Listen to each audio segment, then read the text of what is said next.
a gente nota que teve um aumento nas queimadas, principalmente em vegetações. Pode trazer alguns dados para a gente? Exatamente. É natural, não só em Chapecó, na região, no estado, no Brasil, no período pós-inverno, depois dos frios, dos gelos, né? Muita vegetação seca. Essa vegetação estava alta, varia de 1 metro para 2 metros, 3 metros de altura. E aí, quando as pessoas passam, dá uma vontadezinha de queimar. É meio que natural da piazara, né? Querer brincar com isso aí. Então, esse foguinho de brinquedo, ele provoca incêndios que vão se propagando e levando risco às pessoas, né? Riscos de incêndio embaixo de uma instalação elétrica, da fiação. Então, as ondas de calor vão romper a fiação elétrica. Ali naquele meio ambiente no solo, ali a gente tem animais rastejantes, a gente tem um lagarto, a gente tem um ninho de passarinho, o grilinho que serve de alimento dos passarinhos da casa do João de Barro lá em cima. Então tem todo um grupo alimentar, um grupo da natureza ali que se perde nisso, né? E para os bombeiros tem sido dias de muito trabalho. Porque em alguns lugares a gente consegue fazer o combate diretamente com o caminhão, parou no lado da rodovia ou próximo a esse e consegue lançar ou colocar mangueiras ou lançar com um canhão d'água muito distante e combater esse incêndio. Mas a maioria das vezes a gente tem que ir fisicamente lá, bate a bate, máquina própria, equipamentos próprios, mas dá um desgaste físico muito grande.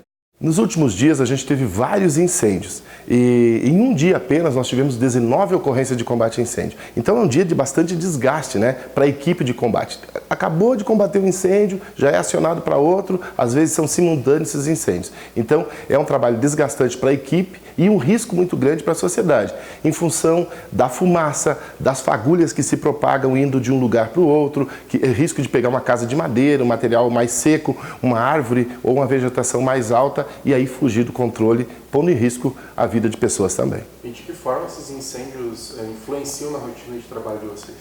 Imenso.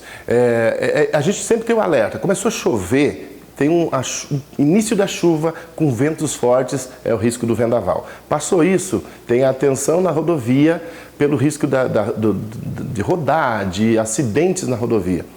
Não tendo chuva, nós temos os períodos de seca. Esses períodos de estiagem é o risco de incêndio e intensifica muitas ocorrências, né? Então a nossa rotina tem que ser fortalecida, as equipes, a gente tem que trazer pessoas de outro setor para poder trabalhar ali, para dar conta da demanda. Então influencia e muito. Os motivos desses incêndios são de pessoas que vão lá e colocam fogo? Exatamente. A grande maioria do incêndio é um incêndio de limpeza de terreno. A grande maioria começou a limpar o terreno, só que esse incêndio se propaga para o terreno que não é dele, ou para uma lavoura, uma área de vegetação em volta. A grande maioria deles.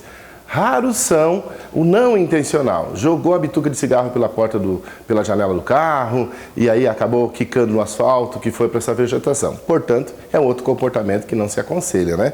Então, realmente é uma questão de consciência das pessoas, do dano ambiental que está provocando e do quanto incomoda crianças que moram perto, idosos que moram perto, o ar fica pesado, a respiração fica difícil, gera um custo de trabalho para as equipes de bombeiro também e algumas coisas não se repõem, né? Então, o dano do equipamento, que daqui a pouco a gente está lá desnecessário usando um caminhão, entrando num espaço que não é para aquele caminhão, onde esse caminhão deveria estar sendo conservado para incêndios em residências, que também temos que ter o alerta, muito importante. Uma fagulha desse capim seco, é importante perceber que tem calor e que tem vento.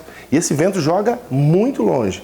Não, vou queimar aqui que não tem problema. Ele joga 50 metros longe essa fagulha. E aí pode ter uma residência de madeira ou com vegetação mais seca em volta dessa residência. Então, aí tu perde o controle e essa residência pode ter chamas e tal. E perder toda uma residência, inclusive vidas. Se tiver uma criança, um idoso que esteja em casa com dificuldade motora. Então, olha só a cadeia de problemas que podemos ter. Que são as dicas que o Corpo de Bombeiro passa para também ter umas medidas de prevenção? Exatamente. Perceber que é o período de capim seco. Existe o risco em volta da sua casa.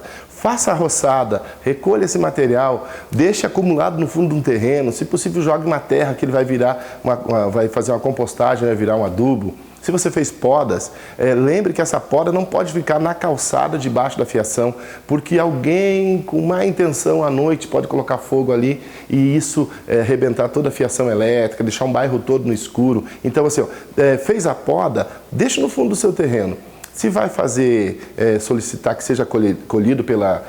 a prefeitura tem os serviços urbanos que tem a função de recolher esse material, então pega esse material no dia que o bairro será trabalhado, né, a recolhimento desse material que a prefeitura está fazendo. Então, são cuidados bem importantes. E não ateie fogo em capim seco. Mesmo que seja para limpeza, não é esse o procedimento correto. É crime queimada em perímetro urbano. E fora do urbano, lembre-se também que quando o fogo se propaga, o vento vai levar rapidamente. Tu tem que ter controle do que está acontecendo. Porque se ele fugir dali, ele pode pegar vegetações imensas, matas nativas, e é um crime ambiental com multas severas.